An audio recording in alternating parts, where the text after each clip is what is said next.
So as most of you guys probably know, I'm a pretty big Cleveland Cavaliers fan, and like most of the Cavs fans out there, I was really disappointed with how the Cavaliers handled themselves in the playoffs. Of course, I understood that the team was extremely young, and I think was like one of, if not the youngest teams in the playoffs, but again, there just seemed to be a couple issues, one of which mainly being the bench, and I think myself and a lot of others kind of had the suspicion that the Cavaliers were definitely going to be going out in free agency and really trying to upgrade this bench and upgrade the shooting, which honestly wasn't really that problematic, I don't think, during the season. I think the Cavaliers were ranked like 19th in the league in three-point shooting.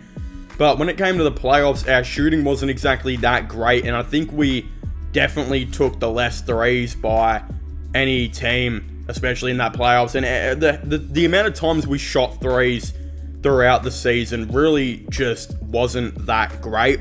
And I think one of the big things a lot of people forget is, yes, we were ranked like 19th in three-point percentage, but if you took out Kevin Love from the overall season that we had, and again, that's what ended up happening, is K Love did end up getting taken out and we went to Miami and whatnot, then the Cavaliers' three-point percentage definitely didn't look as good. And realistically, off that bench, you take out Kevin Love, and the only predominant three-point shooter off that bench was Cedi Osman. Dean Wade was, of course, playing some of the worst basketball I've ever seen, which is really upsetting considering he has flashes of being a really solid role player.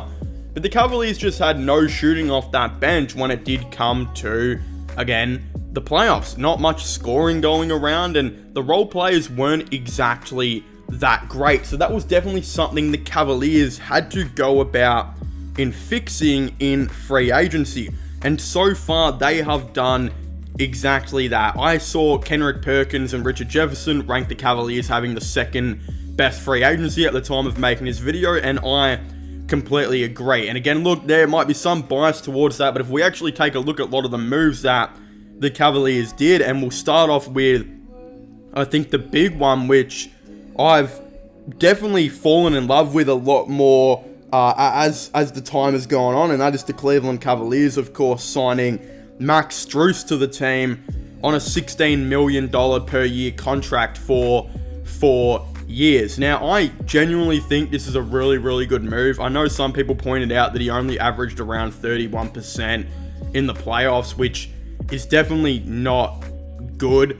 But in saying all of that right now, we do have to remember that throughout the season, this guy was a really good three-point shooter. And not only was he a really good three-point shooter, but he was also a really good defender for this team, showing that he could go from guarding the one all the way to the three.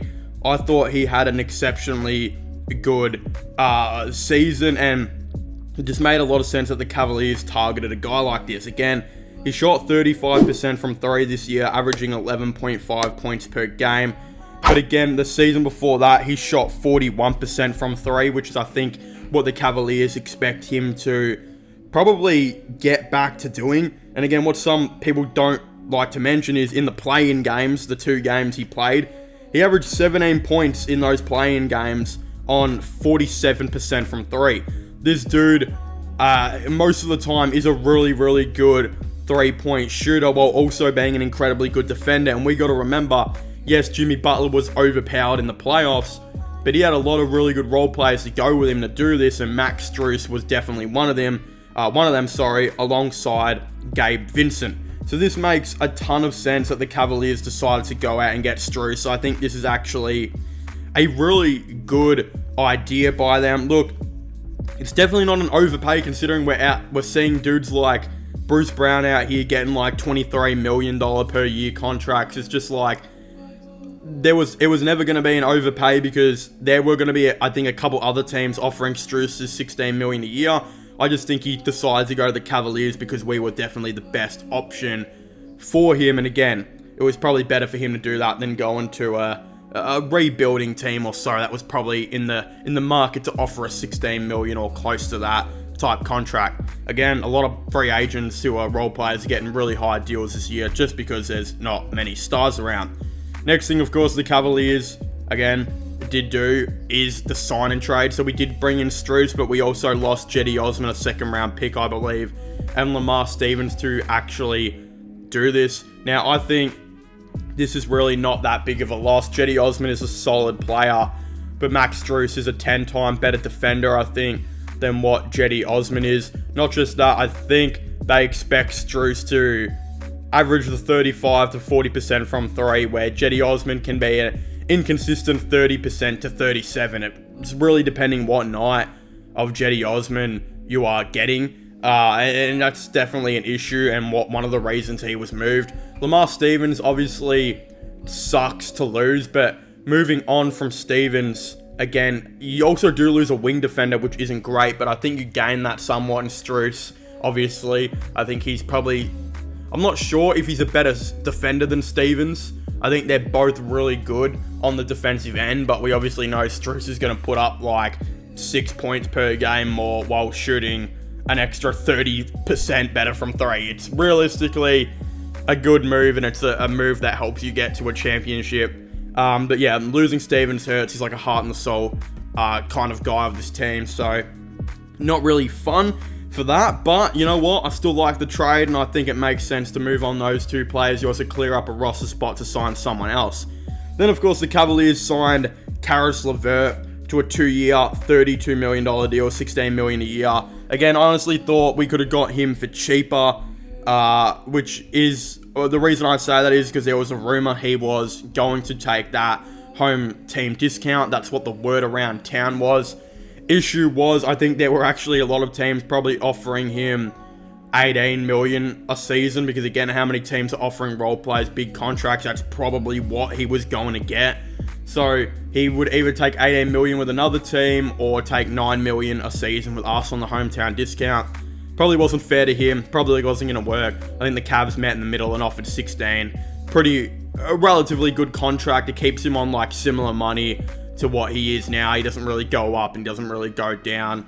Pretty fair, I think. And yeah, he's again a good scorer off the bench. And Caris LeVert actually happened to be one of the most underrated defenders in the playoffs. So again, you keep him and he brings that defense. He's got to be a bit more consistent on the end, I think. But at the end of the day, it fits in what the Cavaliers system has been for quite a minute now.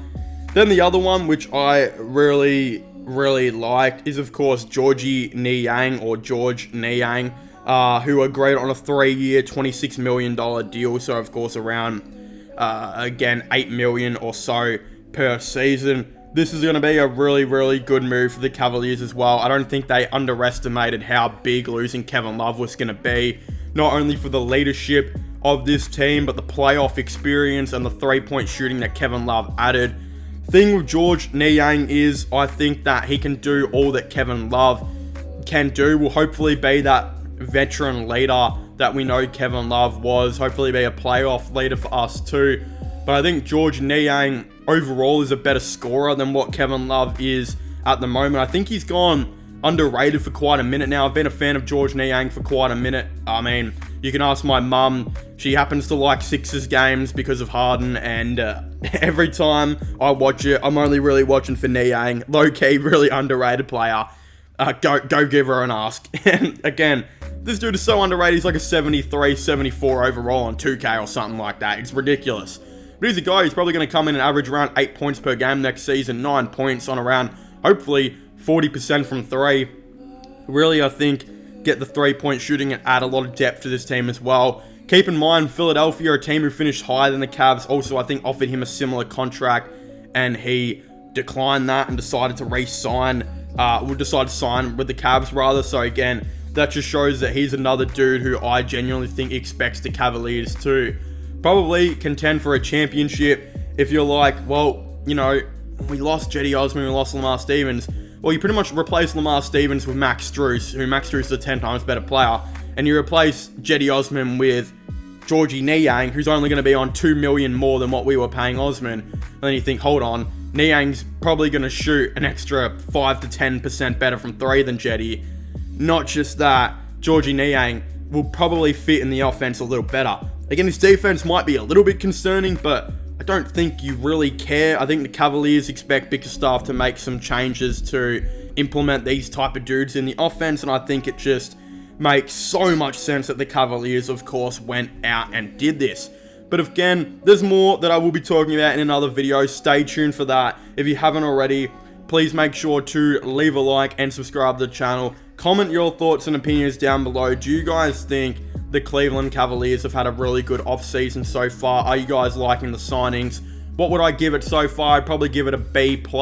I think, look, it could have been an A to an A+, but I still think we got LeVert on maybe a tiny bit too much. Strus, maybe a tiny bit too much. Again, losing Stevens kind of hurts, but they're all real nitpicky type things that, at the end of the day, you don't know that maybe another team was offering that extra little bit of cash and that the Cavaliers had to offer just to secure the player. So again, we really don't know in the end, but of course, these little nitpicks have brought down to a little bit of a B+, but that's still an extremely good rating for my Cleveland Cavaliers. But again, as I was saying, please make sure to leave a like and subscribe to the channel. Comment all of your thoughts and opinions down below. Of course, I would very much like to hear what you guys have to say. And yeah, I guess I will see you guys next time. Goodbye.